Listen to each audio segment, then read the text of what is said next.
Queria iniciar lendo o texto de Romanos capítulo 12. Romanos 12,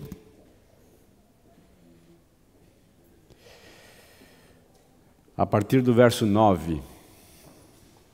Romanos capítulo 12, a partir do versículo de número 9. São virtudes que o apóstolo Paulo está recomendando que a igreja de Romanos pudesse manifestar em suas vidas. Então o texto diz assim: o amor, ele seja sem hipocrisia. Detestai o mal, apegando-vos ao bem. Amai-vos cordialmente uns aos outros, com amor fraternal, preferindo-vos em honra uns aos outros. No zelo, não sejais remissos, sede fervorosos de espírito, servindo ao Senhor. Regozijai-vos na esperança, sede pacientes na tribulação, na oração, perseverem. Compartilhai as necessidades dos santos, praticai a hospitalidade, abençoai os que vos perseguem, abençoai e não amaldiçoeis. Alegrai-vos com os que se alegram, chorem com os que choram, tende o mesmo sentimento uns para com os outros, em lugar de ser desorgulhosos, condescendei com o que é humilde, não sejais sábios aos vossos próprios olhos. Não torneis a ninguém mal por mal, esforçai-vos por fazer o bem perante todos os homens. E, se possível, quando depender de vós, tende paz com todos os homens.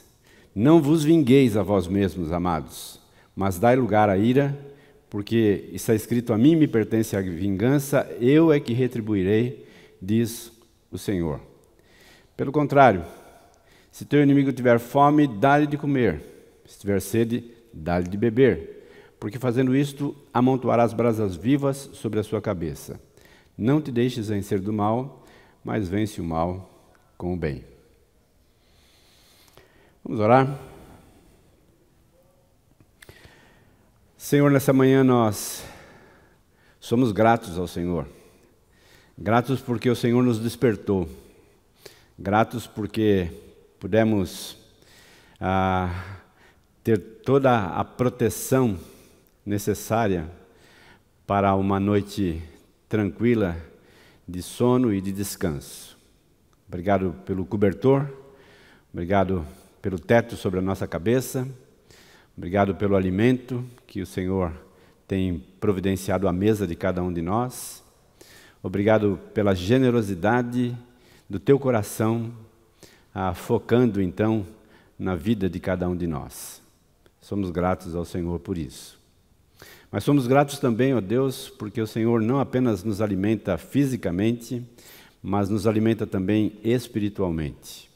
E não apenas alimenta, mas instrui, conduz, guia, orienta, dá-nos ferramentas para que exerçamos a nossa plena espiritualidade diante desse mundo caído, diante desse mundo que necessita de luzes para enxergar o caminho e a direção que só o Senhor é capaz de aclarar o coração e a mente do ser humano. Nessa manhã, então, nós rogamos ao Senhor que o Teu Santo Espírito possa ter a liberdade de ministrar o nosso coração, desafiando-nos, ó Deus, ao caminho da bem-aventurança, sendo, ó Deus, agentes da paz em torno da nossa relação com pessoas, conosco mesmo, e ao mesmo tempo, ó Deus, manifestando e pregando essa verdade, ó Deus, através das nossas vidas. Ajuda-nos, ó Deus, orienta-nos, conduz-nos. É a minha oração nessa manhã, não apenas por mim, mas pelos meus irmãos que aqui estão, e também, ó Deus, pelas demais salas de escola bíblica que estão reunidas nessa manhã, que o Senhor também capacite, abençoe, instrua, ó Deus, cada um dos ministros, cada um dos professores, para que eles possam, ó Deus, exercer o seu ministério com sabedoria, debaixo da boa mão do Senhor, ó Deus. Obrigado mais uma vez, fica conosco, oramos assim em nome de Jesus. Amém, Deus. Amém.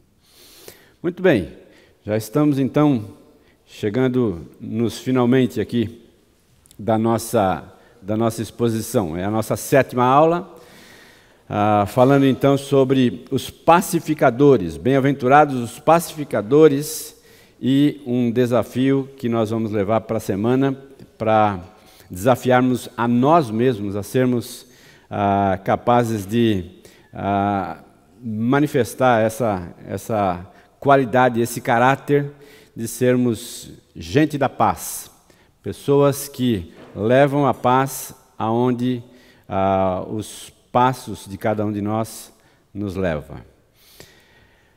Muito bem, por que pacificadores são necessários? Qual é a necessidade que o Senhor Jesus Cristo está levantando para que mais e mais pacificadores povoem essa terra? Em primeiro lugar, porque o mundo paga mais caro para manter a guerra do que para manter a paz. E essa é uma verdade, todos nós sabemos disso. Quantos mil dólares são gastos em guerras, são gastos em conflitos, e parece que esses conflitos nunca cessam. Uma curiosidade é que, logo após a Segunda Guerra Mundial, a ONU foi estabelecida e a ideia era que o mundo vivesse em paz. Mas de lá para cá, nenhum ano jamais passou sem um conflito mundial, sem um conflito local, sem um conflito regional.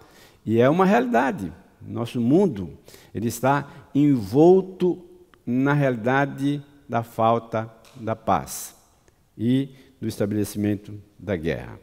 Segundo lugar, porque a rebelião satânica viabilizou e impulsionou os conflitos de maneira geral. A partir do momento que Satanás se rebela contra Deus, cai e fica então atuando nessa terra, os objetivos de Satanás são exatamente esses: promover conflitos, promover guerras, promover dissensões, promover divisões entre as pessoas, até então gerar a morte, que é o resultado final da atuação de Satanás nessa terra. E essa é uma realidade que nem eu e nem você podemos nos furtar. É uma realidade ao qual nós precisamos abrir os nossos olhos, porque elas são reais. Fazendo uma propaganda aqui, nós estamos preparando um curso chamado Conflito de Poderes. E o pastor Oswaldo e eu vamos estar ministrando esse curso, e é bem interessante que você pudesse participar também dele. Muito bem. Terceiro lugar, porque a desobediência humana leva a não haver paz. A partir do momento então em que Satanás se rebela e a queda do homem, ela provocou, ela estabeleceu essa realidade.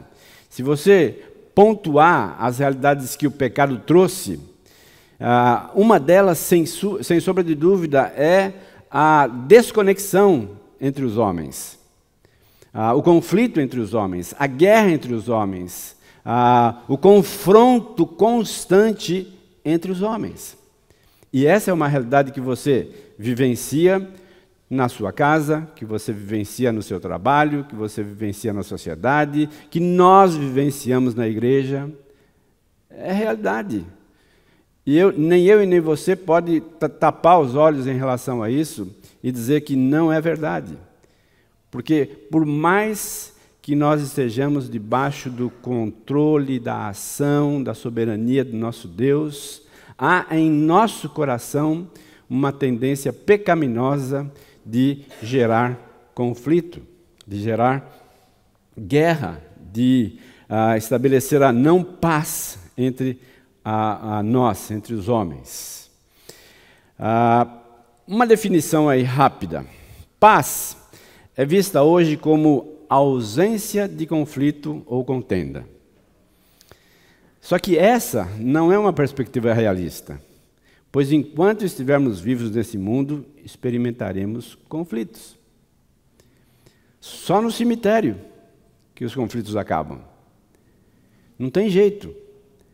Nós estamos envoltos a essa realidade enquanto vivos. O judeu, ele cumprimenta um ao outro dizendo shalom, que significa paz. Só que não significa ausência de guerra, mas uma vida de integridade e caráter que leva inimigos a viverem em amor.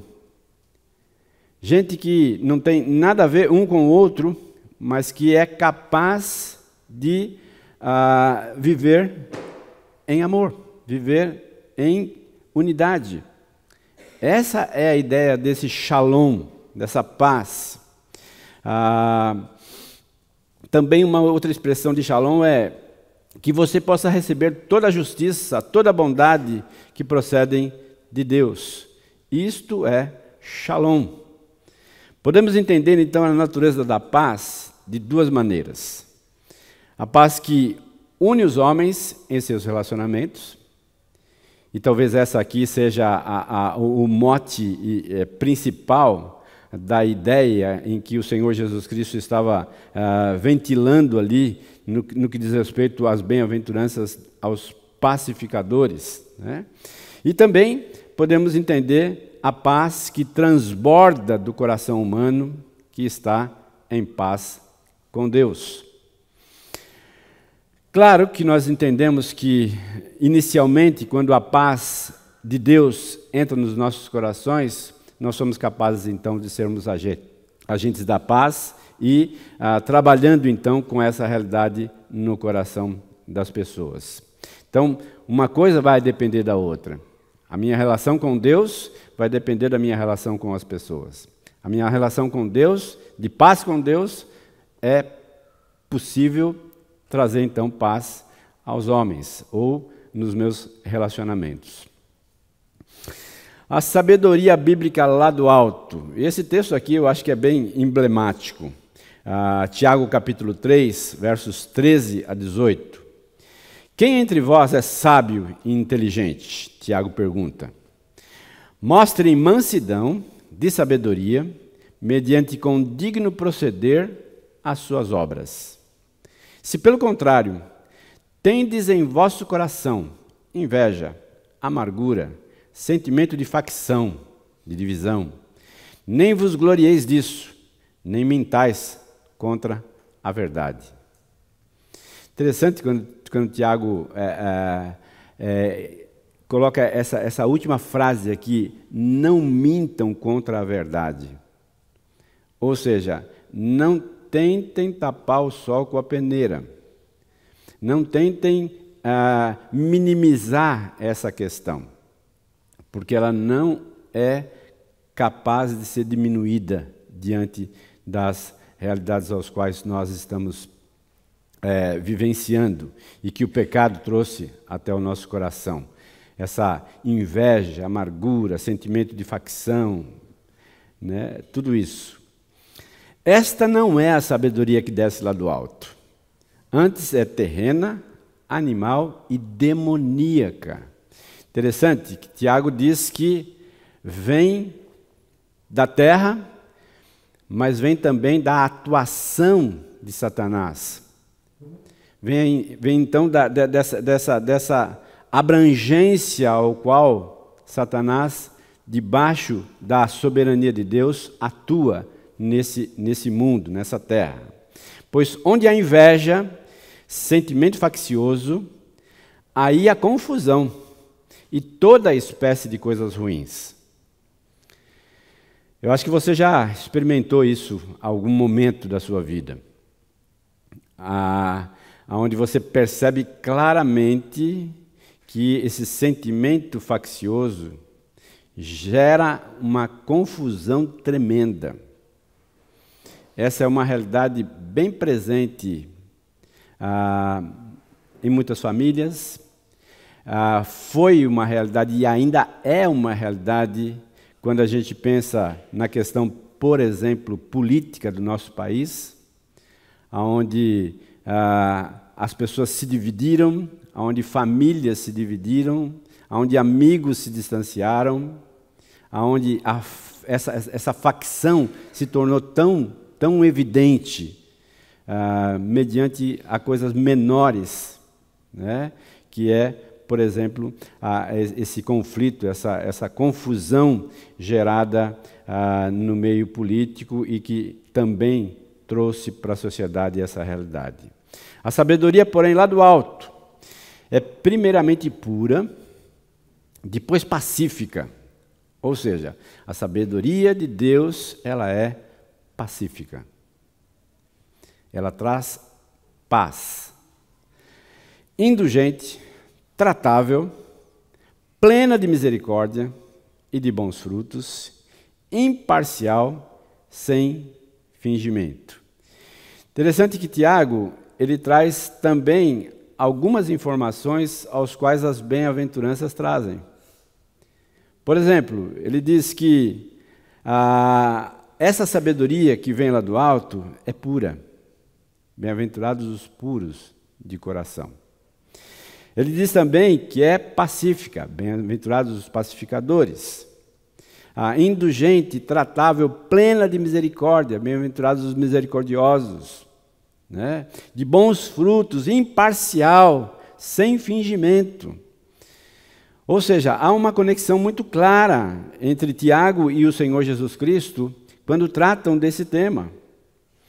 E ele encerra então essa sessão dizendo assim: ora, é em paz que se semeia o fruto da justiça, para os que promovem a paz. Eu e você somos responsáveis em semear a paz aonde nós estamos. Eu e você somos convidados, convocados a manifestar frutos de justiça, promovendo a paz aonde nós estamos. Agora, pense um pouquinho. Quanto disso é realidade na sua e na minha vida? Quanto essa promoção da paz se estabelece no meu contexto? Quantas e quantas vezes você e eu somos pegos botando mais lenha na fogueira do que tentando apagar essa fogueira? Quantas vezes você não controlou as suas palavras, né, e elas se tornaram mais combustível para aquela fogueira se tornar ainda maior e aquele conflito se agigantar ainda mais? E isso é algo ao qual eu e você precisamos nos preocupar. Precisamos nos preocupar por quê? Porque isso depõe contra a nossa fé. Porque isso mina, eu diria, mina os alicerces da nossa fé. Mina os alicerces de tudo aquilo que nós pregamos. Por exemplo, a palavra de Deus diz que nós somos embaixadores de Cristo aqui na terra. E como embaixadores, nós precisamos ter capacidade de exercer essa embaixada com sabedoria e com paz. Com paz. Através das palavras, através das atitudes, do comportamento, através de palavras que não devem ser ditas. Percebe? Eu e você precisamos entender que existem palavras que não devem ser ditas. Pelo menos não naquele momento. Né? Pelo menos não naquela situação que vai tornar ainda mais inviável a paz naquele contexto. E perceber isso e se vigiar em relação a isso é extremamente necessário. Para mim, para você, para todos nós. Muito bem. O texto está escrito em grego aí, né? Macarios, bem-aventurados os pacificadores. Percebam aí que essa segunda parte, a parte B do versículo, diz assim: porque eles, filhos de Deus, serão chamados. Né? A nossa tradução está um pouquinho diferente, essa ordem das palavras aqui. Tá? Mas eu transliterei exatamente como está lá no grego. Tá? Então o alvo aí é pacificadores. Jesus estava falando de fazer as pazes. Esse era o alvo de Jesus. Mesmo sabendo que os conflitos são uma realidade entre os seres humanos.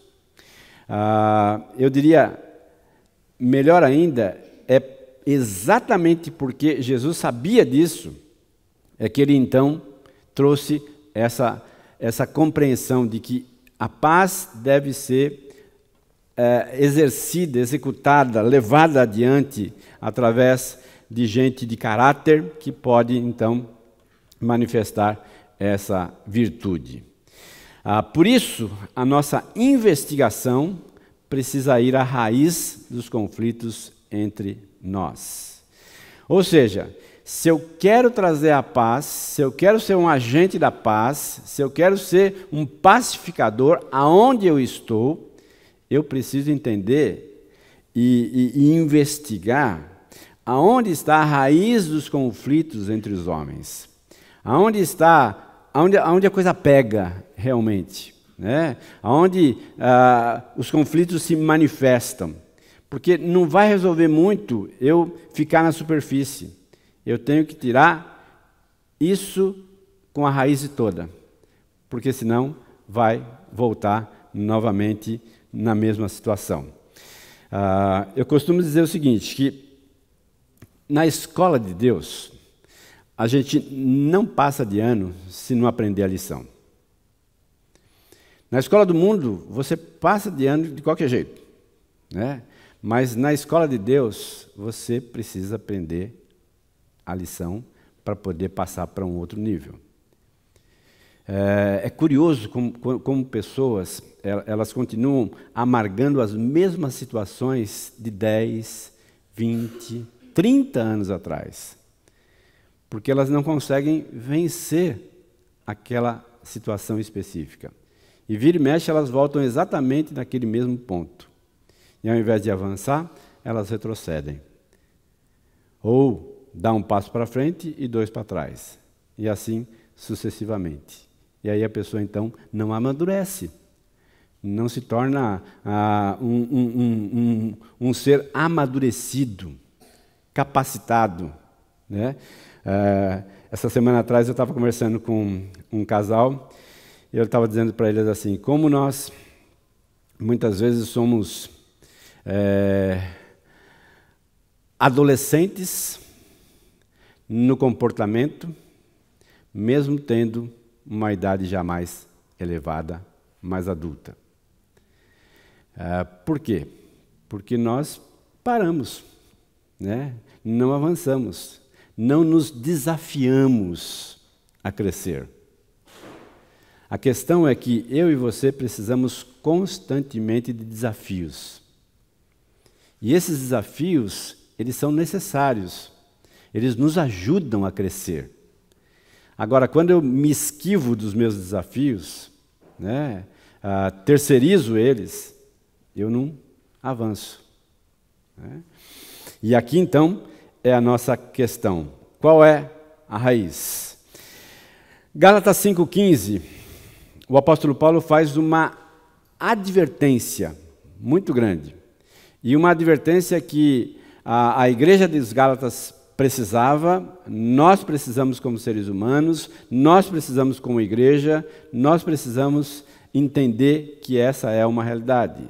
Ele diz assim, se vós, porém, vos mordeis e devorais uns aos outros, vejam que vocês não sejam mutuamente destruídos. Ou seja, se o meu comportamento é de morder você, de devorar você, o que vai acontecer? Vai chegar um momento em que nós mutuamente vamos nos destruir. E entender isso, né, que esse é um processo que muitas e muitas pessoas hoje estão vivenciando dentro das suas famílias, dentro dos seus contextos de relacionamento, né, onde ninguém está disposto a abrir mão. Né? Um dos pais da igreja disse assim, que a verdadeira espiritualidade está naquilo que você está disposto a abrir mão. Né? Do que você está disposto a abrir mão hoje para ter paz com a outra pessoa? Para ter paz com o seu contexto imediato ali? Né? Porque se ninguém quiser abrir mão de nada, o que vai acontecer? Mão fechada e mão fechada, vai acontecer conflito, né? Atrito. Mas quando eu estou disposto a abrir mão de determinadas coisas que valem a pena abrir mão, né, para poder ter paz, eu posso ter liberdade para abraçar. Eu posso ter liberdade para caminhar junto. Nós vamos falar um pouquinho mais para frente que existem algumas coisas às quais nem eu e nem você pode abrir mão, que são pontuais aos quais o Senhor Jesus Cristo mesmo coloca. Mas raiz é necessário entender para saber o conflito que está acima. Principais raízes de conflito: o coração e a língua. Olha o que diz aí, Tiago capítulo 4, versículo 1. De onde vêm as guerras e pelejas entre vós? Porventura não vem disto, a saber, dos vossos deleites, que nos vossos membros guerreiam. E essa expressão dos vossos deleites, que nos vossos membros guerreiam, ele está se referindo às questões do nosso próprio coração, do nosso interior, que fazem uma guerra dentro de nós. O apóstolo Paulo, no capítulo 7 de 1 Coríntios, fala um pouquinho sobre isso, sobre esse conflito, né? Esse conflito real ao qual ele mesmo estava vivenciando. Provérbios 15, 1. A resposta branda desvia o furor, mas a palavra dura suscita a ira. Uma palavra dura vai suscitar, vai estabelecer mais e mais conflitos. Ao passo que o contrário disso, né, uma resposta branda, pode desviar esse furor, essa ira, que acaba destruindo, acaba gerando divisões e facções e estabelecendo a guerra. Mateus 12, 34. Raça de víboras, como poder falar coisas boas sendo maus? Porque a boca fala do que está cheio o coração. E essa é uma colocação bastante ventilada entre nós, né? E a gente sabe disso, né? Porque a nossa boca acaba transbordando aquilo que está no nosso coração. Mas o que ocorre? Muitas vezes nós não nos percebemos, não raciocinamos da maneira correta em relação a isso. Né? A gente sempre diz assim, é da boca para fora. Né? Eu te xinguei da boca para fora. Né? Eu te insultei da boca para fora. Né? Mas, espera lá. Né? Da onde veio isso? Da onde veio isso? Né? Lembra a ilustração do copo com água? Né? Se você pegar um copo com água até a boca e segurar na mão, tá? E vem uma outra pessoa, então, toca no seu braço, o que acontece com a água? Ela cai. Mas por que a água caiu? Não foi porque a pessoa bateu no meu braço. foi porque a água estava dentro do copo. É essa a realidade.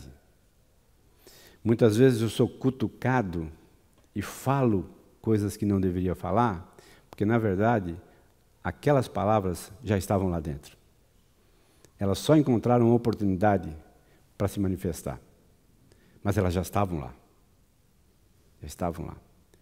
E elas poderiam ser controladas, né? Mas é que nós não percebemos. Não somos vigilantes o suficiente para perceber que as nossas palavras, naquele momento, podem estar até certas, mas naquele momento trazem mais conflitos do que paz. Trazem mais confusão do que paz.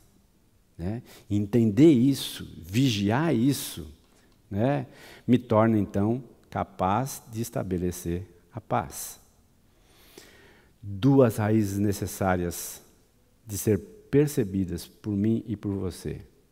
O meu coração e a minha língua. Ela precisa ser melhor vigiada, melhor trabalhada em minha vida. Eu queria parar um pouquinho aqui e orar e pedir que Deus nos dê a ciência disso, nos dê a compreensão disso, de que eu preciso ser vigilante com o meu coração e com as minhas palavras, de modo que eu possa ser um pacificador genuíno, capaz de estabelecer a paz entre as pessoas que estão ao meu redor. Baixe um pouco sua cabeça e eu queria que você pensasse sobre o seu comportamento nessa última semana. E que você recordasse um momento em que você foi mais um provocador de conflito do que um pacificador. E que, através dessa recordação, você possa se comprometer diante do Senhor, de ser alguém que, pela força de Deus, pela ação do Espírito Santo, possa controlar o ímpeto do seu coração e a espontaneidade, de modo a ter capacidade de controlar a sua língua, vigiando o seu coração.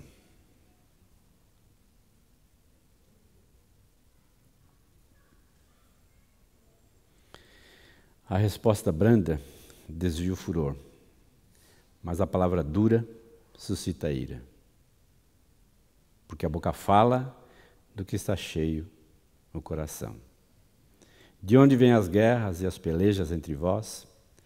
Porventura não vem disto a saber dos vossos deleites que nos vossos membros guerreiam?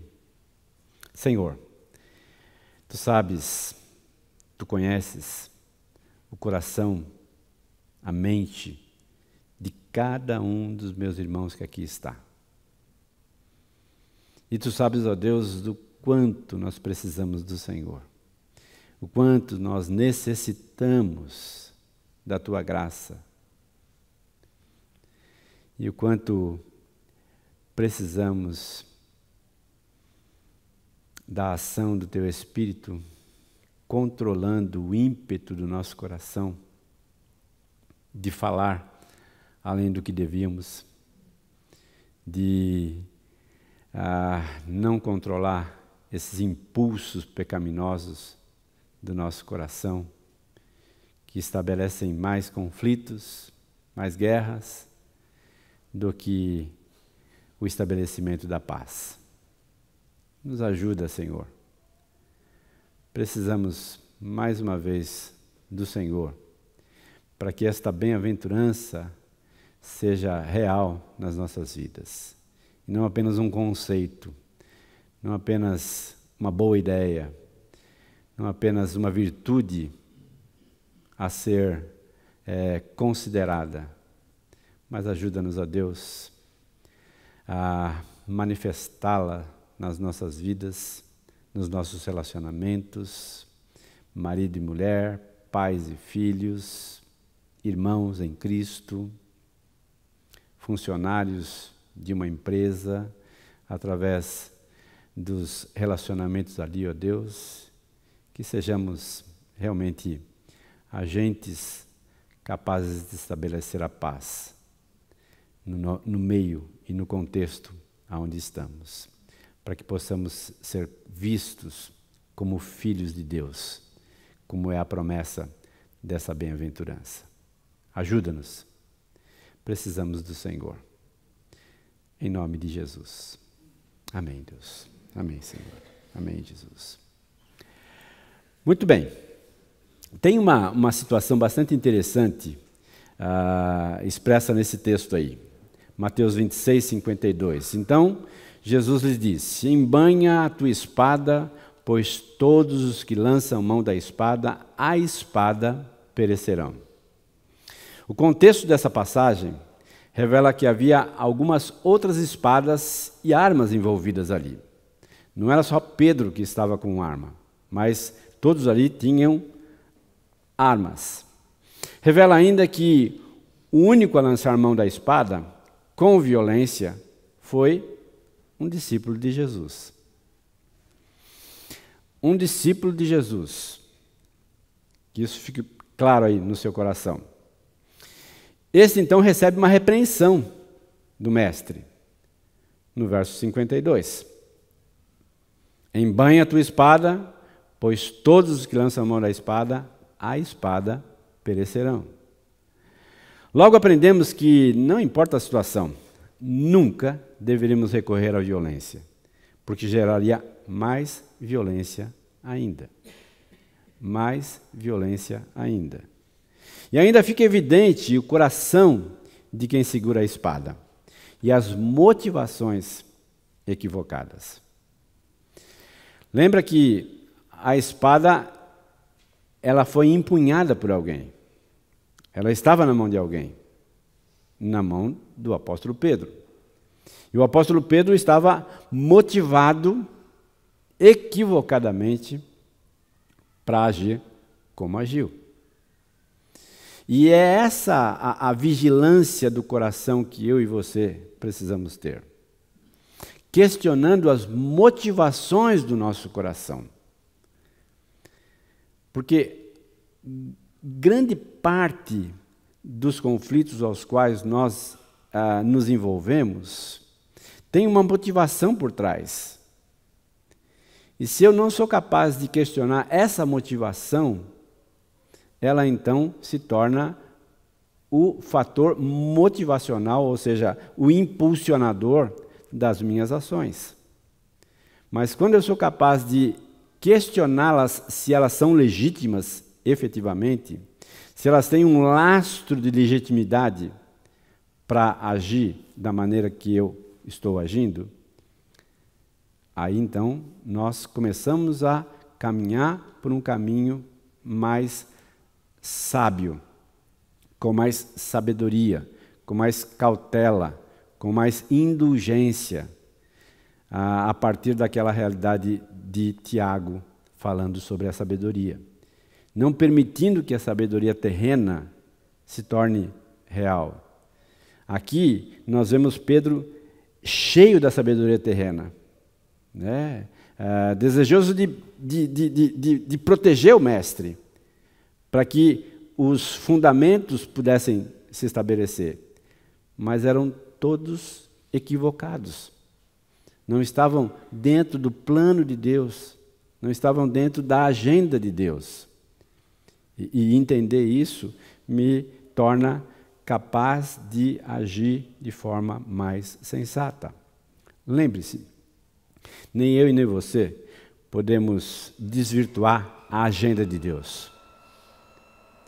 Ela já está estabelecida. O que nós precisamos aprender é nos amoldar a ela e agir segundo essa direção. Vamos tomar café? Então tá bom. Muito bem, ainda Tiago capítulo 3, verso 2.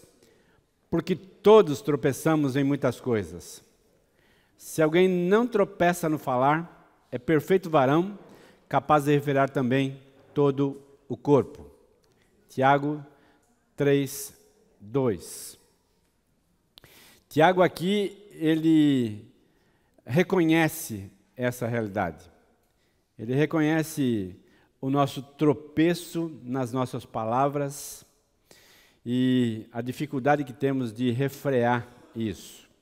Tropeçamos, somos imperfeitos, não temos um freio natural cheio de compaixão.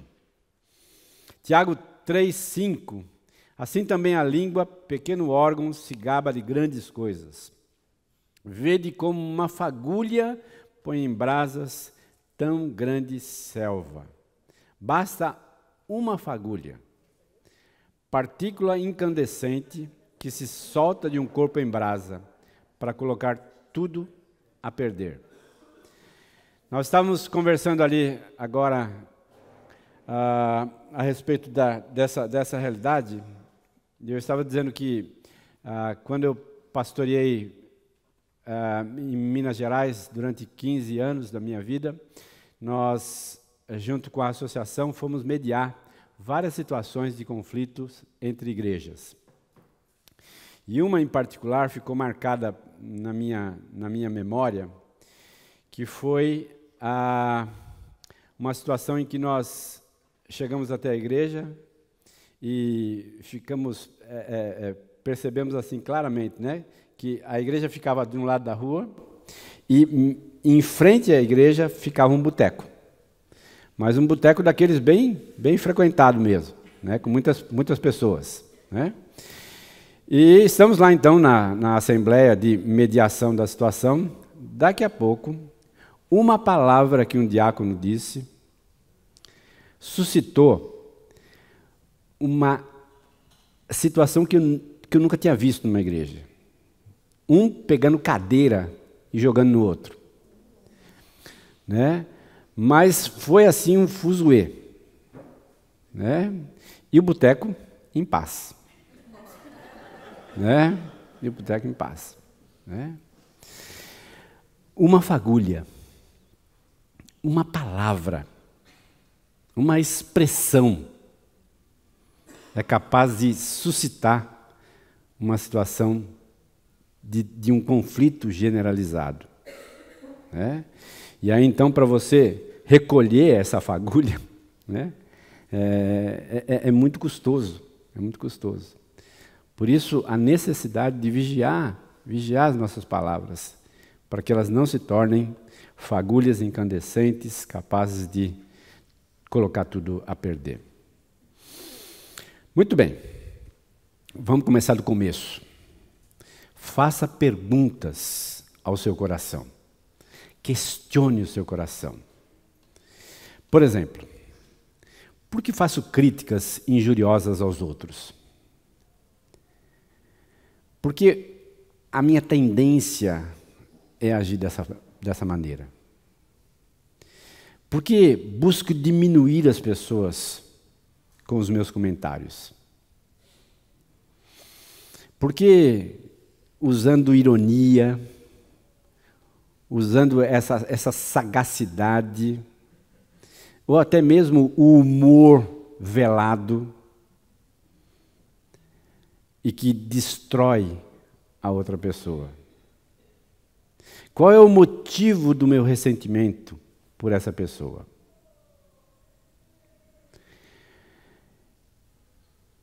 Por que eu estou guardando isso dentro do meu coração?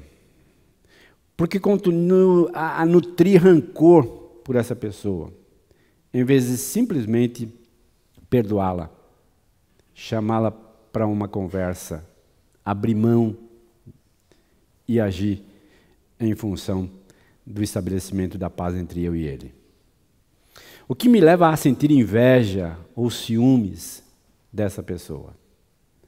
Né? São questionamentos e perguntas que eu e você constantemente precisa fazer. É claro que são questões pontuais, com indivíduos, com pessoas. Então, personalizar isso me ajuda a estabelecer um comportamento e uma agenda capaz de estabelecer a paz com aquela pessoa. Essas perguntas elas são fundamentais e devem nos ajudar a agir corretamente. O caminho do pacificador. Eu coloquei aí Deus, eu e os outros. Vamos lá, João capítulo 3, verso 5. Evangelho de João, capítulo número 3, verso de número 5. Diz assim: respondeu Jesus: em verdade te digo, quem não nascer da água e do Espírito não pode entrar no reino de Deus. Esse nascer da água e do Espírito, da água da palavra de Deus que limpa o nosso coração e da ação do Espírito de Deus em minha vida, me conectando novamente a Deus através do sacrifício do Senhor Jesus Cristo. João 14, 1. Esse é um texto bastante conhecido. Não se turbe o vosso coração. Credes em Deus, crede também em mim. Essa realidade do novo nascimento e do crer em Jesus e ter o seu coração pacificado, né? Ter o seu coração em paz com Deus, dá a você a capacidade, a habilidade de poder então estabelecer a paz entre os irmãos, entre o seu próprio coração e Deus. Isaías 52, 7.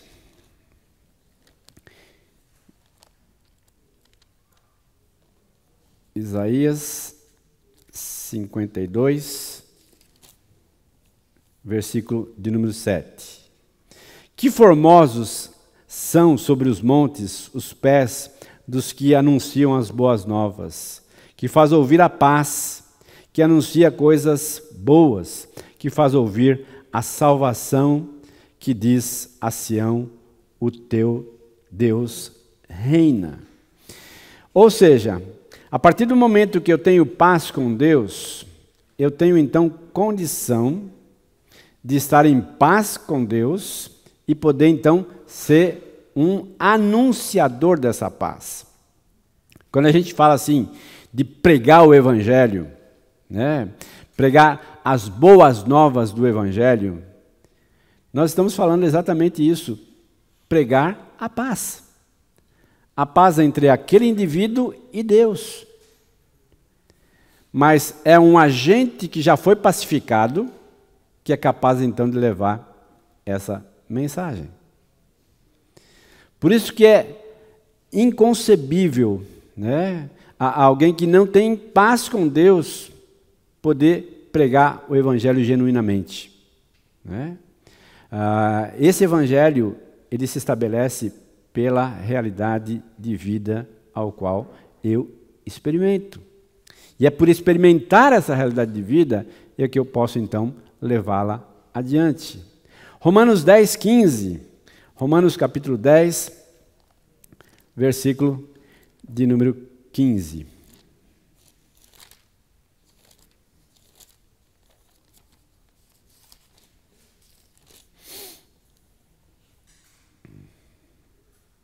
E como pregarão se não forem enviados? Como está escrito, quão formosos são os pés dos que anunciam coisas boas. Anunciar coisas boas. Você tem sido um agente anunciador de coisas boas? É algo que eu preciso perceber, que eu estou aqui para anunciar as verdades de Deus. Romanos 8, 6. Romanos capítulo 8, versículo de número 6. Porque o pendor da carne dá para a morte, mas o do Espírito para a vida e paz. Ou seja, o meu coração precisa estar focalizado nessa realidade, nesse pendor, não da carne, mas do Espírito, que traz vida e que traz paz ao coração das outras pessoas. Então, pautado no Espírito e não na minha própria carne. Pautado na realidade do Espírito de Deus, que pacificou o meu coração, que conectou o meu coração com Deus, eu então levo essa mesma realidade ao coração das outras pessoas. Hebreus 12, 14. Hebreus, capítulo 12, verso de número 14. Segui a paz com todos e a santificação, sem a qual ninguém verá o Senhor. Seguir a paz com todos e essa santificação, essa separação, sem a qual ninguém vai ver o Senhor. Caminhos que eu e você precisamos tomar. Se você se interessa sobre esse tema, eu gostaria de deixar essa indicação de livro aqui, O Pacificador, de Ken Sande. Muito bom. Um livro excelente, vale a pena ler. Se você não leu, se você não conhece, vale a pena. Tem na livraria, na biblioteca lá. Você pode estar adquirindo ali, vale a pena. Como? A editora é CPAD.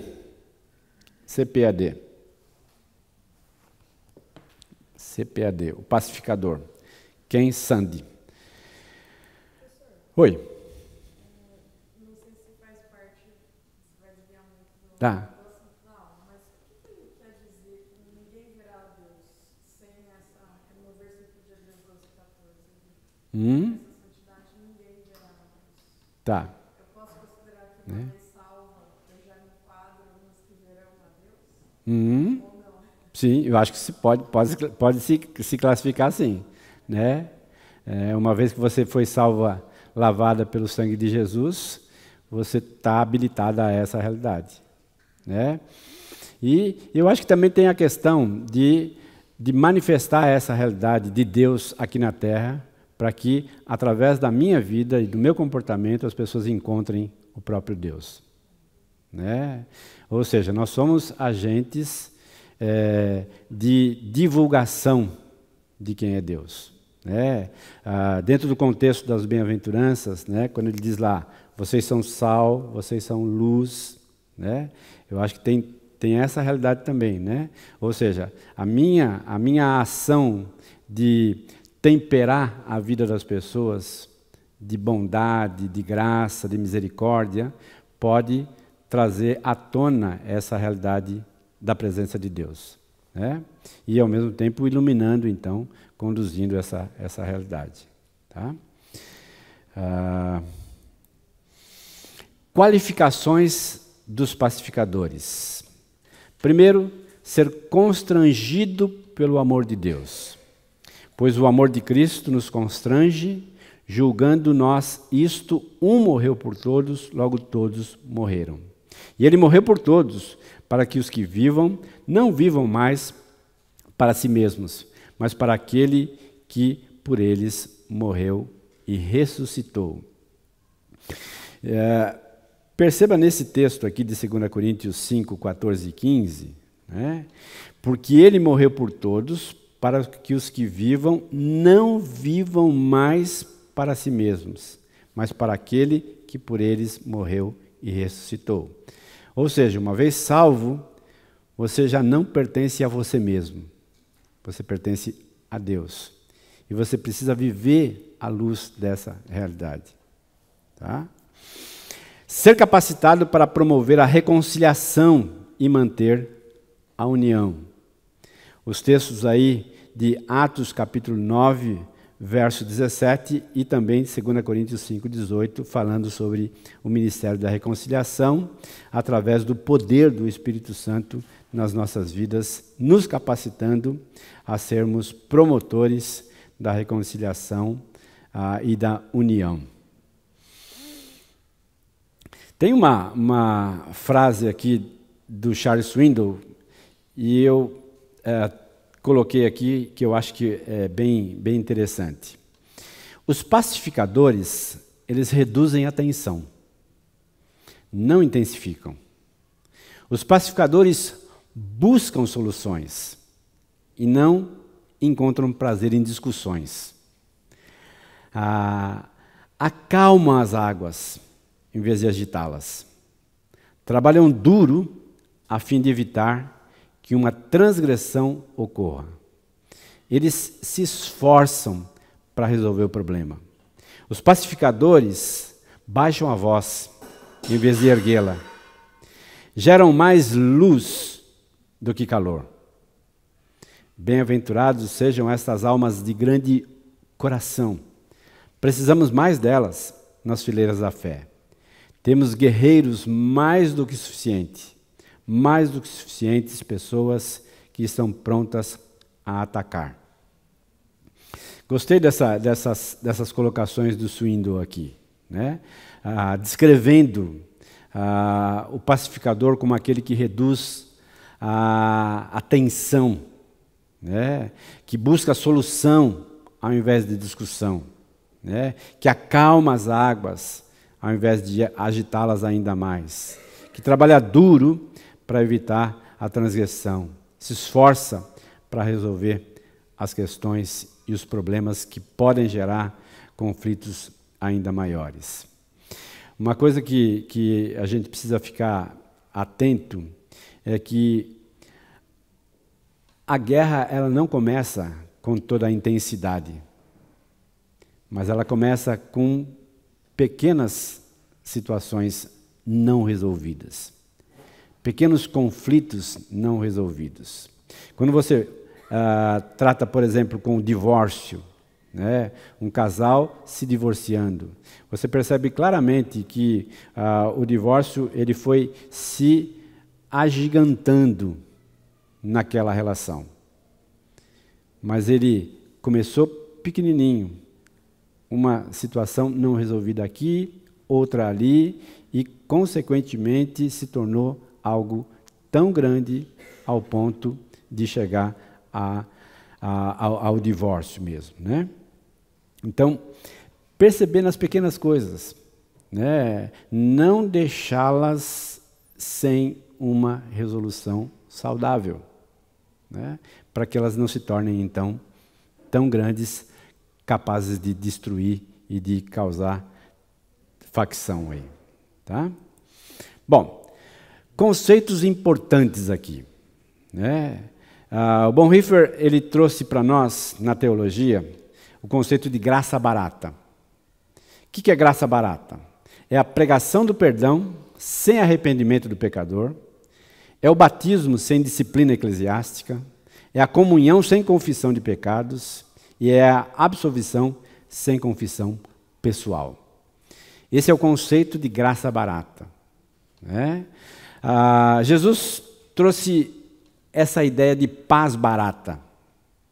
Quando ele diz assim, acautelai-vos. Se teu irmão pecar contra ti, repreende-o. Se ele se arrepender, perdoa-lhe. O perdão aqui está condicionado a quê? Nesse texto, de Lucas 17:3. A quê? O arrependimento. Né? Essa é a realidade aqui. Tá? Acautelai-vos, se teu irmão pecar contra ti, repreende-o. Se ele se arrepender, perdoa-lhe. Se houver uma postura de arrependimento dele, perdoa. Tá? Bom, paz barata é quando meu irmão desonra o nome de Cristo e não se arrepende. Seguir em frente como se estivesse tudo certo é pior ainda. Assegurar-lhe que ele está perdoado e tudo bem, barateia a paz. Baratear a paz é ignorar uma ofensa grave, tratá-la levianamente, a liberar alguém que não tem o coração contrito e arrependido de sua responsabilidade e da necessidade de prestar contas dos seus atos. As igrejas são orientadas a viver em união, mas não às custas da sã doutrina. Se uma comunidade está abraçando uma heresia, nós não engrandecemos o Evangelho sorrindo e concordando. Tudo em nome da paz. Sorrir para a transgressão ou para o ensino errado das Escrituras não simplifica a vida, mas complica ainda mais.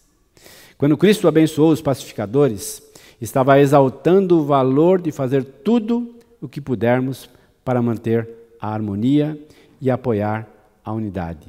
Seu interesse era fazer a paz, onde a paz é um objetivo apropriado. Tá? Gostaria de ouvir você. O que você pensa sobre essa questão da paz barata? Ficou claro para você o que significa isso ou não?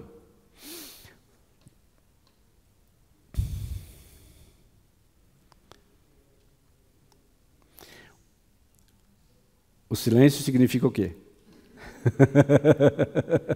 Que ninguém entendeu nada, que está tudo certo.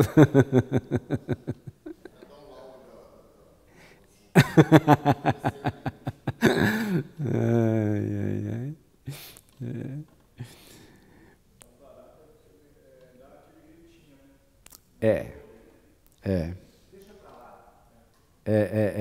essa a ideia, deixa para lá, passa por cima.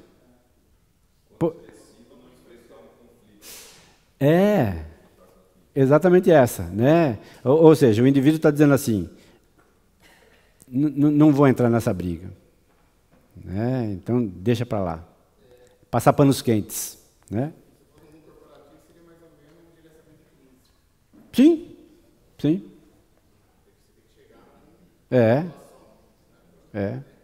E existem coisas que não dá para abrir mão. Por exemplo, essa doutrina não dá para abrir mão. E eu tenho que entender isso. Né? Pois não. Pensando, a gente funciona a paz com o perdão. Porque muitas vezes eu tenho algum rancor, amargura por um irmão, que seja comigo, e você efetivamente não perdoa, mas você vive em paz, para não haver um conflito. Né? Então, eu acho interessante quando isso fala a questão do perdão, porque assim, a gente às vezes perdoa, né? Tem que perdoar sem necessariamente aquela pessoa reconhece ou não o seu pecado. Sim. Porém, às vezes eu não faço isso e teoricamente eu acho que eu não vou manter a paz. Mas não é essa paz, acredito. Isso relaciona a paz com o perdão. Sim. É uma paz verdadeira. Isso tem a ver comigo, com o meu coração. Sim. Né? E o foco está em você e não em Deus, né? É verdade, né? Eu entendo exatamente assim, né?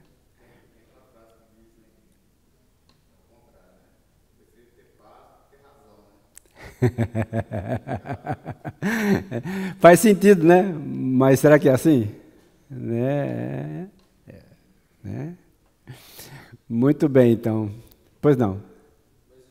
Mas como é que isso rola, tipo, em relação ao à própria amargura? Se o perdão está condicionado ao arrependimento depois de uma repreensão, tipo, seria algo que a gente teria que tentar resolver o quanto antes, se a pessoa não se arrepender, tipo, a gente vai ficar acumulando essa amargura, sabe, porque a gente não acumular ela.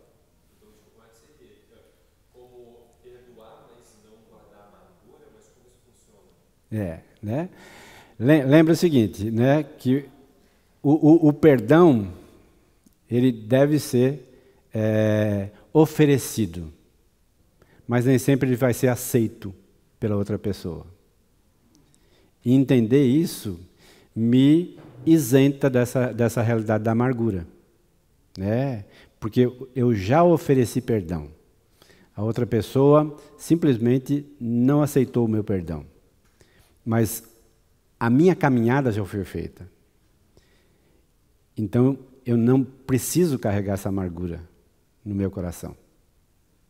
né? Porque eu já a ofereci à pessoa, mas eu não controlo a outra pessoa, né? Eu só tenho domínio sobre as minhas ações, e eu serei cobrado sobre as minhas ações, né? E entender isso faz toda a realidade se tornar mais clara ainda no meu coração, e me isenta desse levar amargura para dentro do meu coração, permitindo que essa raiz se torne. Pois não, Léo? Então tem uma dificuldade real, porque essa mensagem ela entra no contexto da igreja, né? Do Tiago, lá, Sim, sim. vai no contexto de nós, irmãos já cristãos. Como a gente extrapola, né? Aplica isso para o bar, né? O bar lá dentro da igreja que você mencionou, realmente foi feita a paz, né? Todo mundo bebendo, feliz, tranquilo, né? Parece que o mundo ele se acostumou com o pecado. A gente não consegue falar, ó, você é um pecador miserável, precisa se arrepender do seu pecado. Por isso, você se arrependeu, foi e perdoou ele. Mas fora da igreja é difícil isso acontecer. Por isso que o nosso relacionamento com os não crentes, ele precisa ser focado na evangelização, né? Para que a pessoa possa entender o porquê do meu comportamento com relação a ela, né? E enquanto isso não acontece, eu não posso esperar nada nesse sentido daquela pessoa, porque ela não tem compreensão, né? Ela está cega, né? Como a palavra diz, né? Ela não consegue enxergar as suas ações, né? Então, realmente é um contexto totalmente diferente daquilo pelo qual o texto foi proposto, né? Que era uma questão ali da própria igreja, né? Fábio?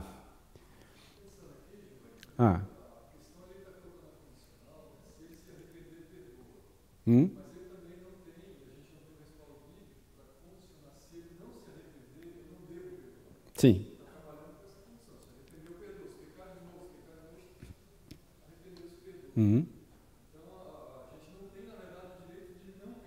Sim.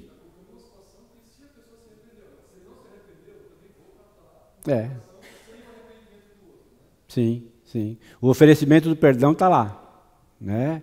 Agora, se ele vai receber ou não, né? Já é uma realidade diferente, né? Muito bem. A promessa, então, porque eles, filhos de Deus, serão chamados. Lembremos que o próprio Cristo foi chamado assim. Então, aproximaram-se os que estavam no barco e adoraram, dizendo: És verdadeiramente o Filho de Deus. E é interessante esse texto de Mateus 14:33, porque uma ação de Jesus revelou a eles que de fato o Senhor Jesus Cristo era Filho de Deus. Ao buscarmos a paz, como Jesus fez, seremos semelhantes a Ele, filhos e filhas do Deus vivo, pessoas com a natureza do Pai. Para a gente concluir aí, reavaliar cada uma das bem-aventuranças anteriores e perguntar como está o nosso desempenho em cada um desses traços de caráter. Sou pobre de espírito? Choro pelo meu pecado? Sou realmente manso diante de Deus com respeito aos outros? Tenho realmente fome e sede de justiça, não só na minha conduta, mas também em meu coração? Sou misericordioso para com aqueles que pecam contra mim, porque tenho ciência de quão misericordioso Deus foi comigo? Busco ter um coração focado e puro unicamente em Deus, com base no fato de que não sou mais de mim mesmo, e sim de Deus que me comprou.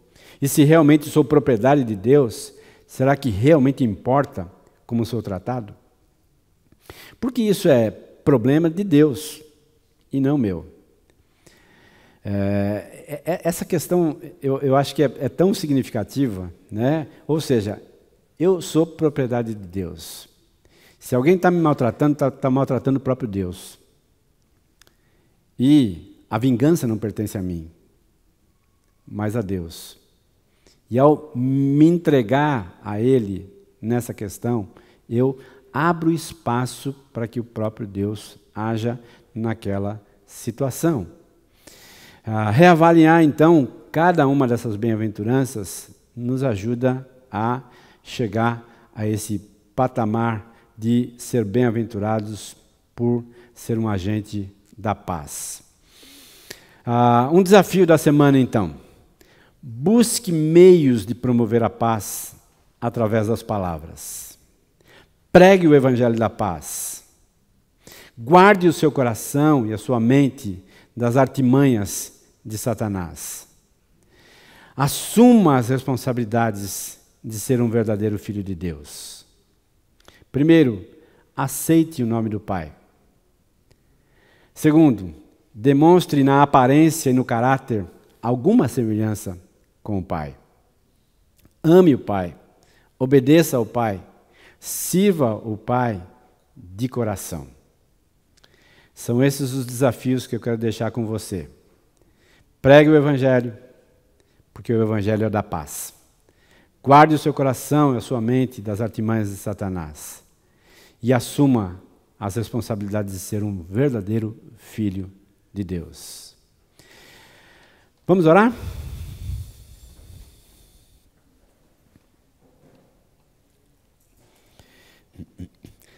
Gostaria que 2 irmãos levantassem sua voz e orassem por nós nessa manhã. Quem desejar, tenha liberdade.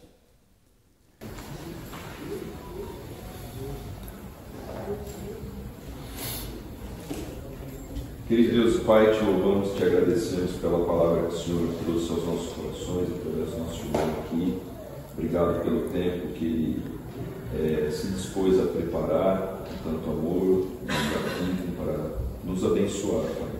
Que essa palavra esteja viva em nossos corações no decorrer da semana e que através do nosso bom exemplo e comportamento possamos impactar a vida daqueles que nos cercam, a começar dos nossos familiares.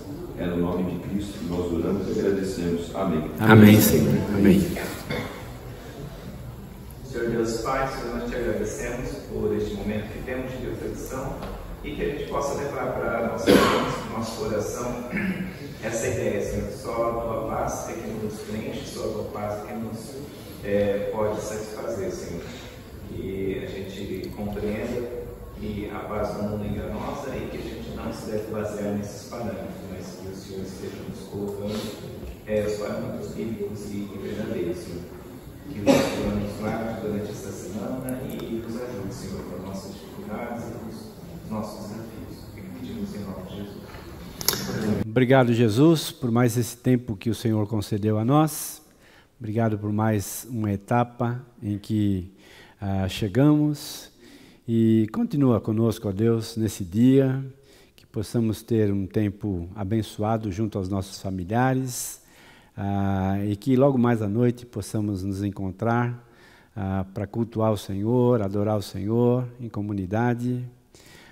Leva-nos agora, Deus, para os nossos lares, debaixo da Tua graça e da Tua bondade. Em nome de Jesus, amém. Você tenha um bom dia, que Deus o abençoe.